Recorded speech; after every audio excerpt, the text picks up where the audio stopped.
অনেকদিন ধরে সোশ্যাল মিডিয়ায় একটা জিনিস দেখছি, একটা ছাপড়ি সে ভাইজানের নামে কটূক্তির পর কটূক্তি করেই যাচ্ছে, তাই তার জবাব দিতে আজকে এলাম। তো সে বলছে আব্বাসকে আমি চিনি না। আমি আব্বাসের নাম ধরে ভাইরাল হব কেন? আমার ওস্তাদের নাম ধরে আমি ভাইরাল হব। তো আব্বাস তোকে চিনতে হবে না, তুই তো জুম্মা জুম্মা দুনিয়ায় এলি 8 দিন, তুই আব্বাস ভাইজানকে কিভাবে চিনবি?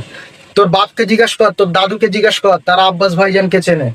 আর তুই যে ওস্তাদদের নামে বলছিস না যে ওরা তোর ওস্তাদ, তোর ওস্তাদদের কাছে জিজ্ঞাসা কর আব্বাস ভাইজানকে।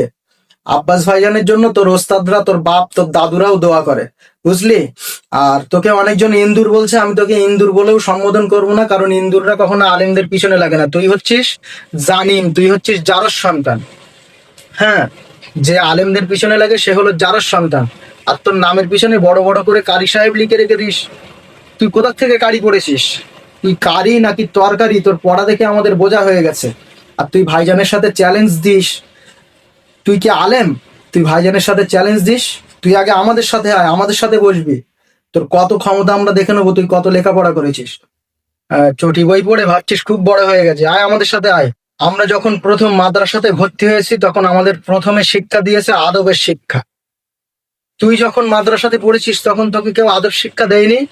আসলে তুই মাদ্রাসায় পড়বি কিভাবে? তুই তো আগে একটা মিডিয়া ছিলি, এর কাছে ওর কাছে খবর নেওয়ার জন্য যেতিস, ভিডিও করতিস। তোর নামের পিছনে এখনো মিডিয়া লেখা আছে, তুই কিভাবে নিজেকে আলেম দাবি করিস? তুই কি সেটা আমরা ভালো করে জানি। আর তুই যেহেতু দাবি করছিস, ভাইজানের সাথে চ্যালেঞ্জে বসছিস, তো তোকে বলে রাখি, তুই এতটাই মূর্খ যে তুই কোনো হাদিস পড়িসনি, তুই কোনো কোরআনও জানিস না। তুই কি জানিস না যে আল উলামা ও ওয়ারাসাতুল আম্বিয়া? পড়িসনি কখনো এই হাদিস? লাইসা মিন্না মাল্লাম ইয়ারহাম সগীরানা ওয়া ইউক্কির কাবীরানা।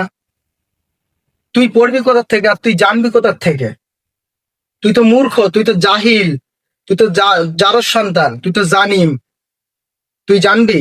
আর তুই বলছিস নাসিরউদ্দিন চাঁদপুরীর তোর ওস্তাদ। তো নাসিরউদ্দিন চাঁদপুরি হুজুর তোর কি জীবনে এইসব শিক্ষাগুলো, এইসব হাদিসগুলো শোনায়নি? তোর এইসব শিক্ষা দিয়েছে যে আলিম উলামাদের নামে তুই উল্টো পাল্টা বলবি? তোকে এইসব শিক্ষা দিয়েছে? তোর বাড়িতেও কেউ শিক্ষা শিক্ষা দেয়নি বড়দের কিভাবে সম্মান করতে হয়? ছাপড়ি, তুই আবার এসছিস ভাইজানের সাথে চ্যালেঞ্জ করতে। তুই আমাদের সাথে আয়, তোর কত এলমের বহর আমরা দেখে নেব।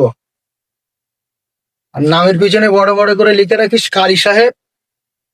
ভালো করে কোরআন পড়া শেখ, তারপরে আগে বলবি কারি সাহেব। তোর পড়া তো দেখে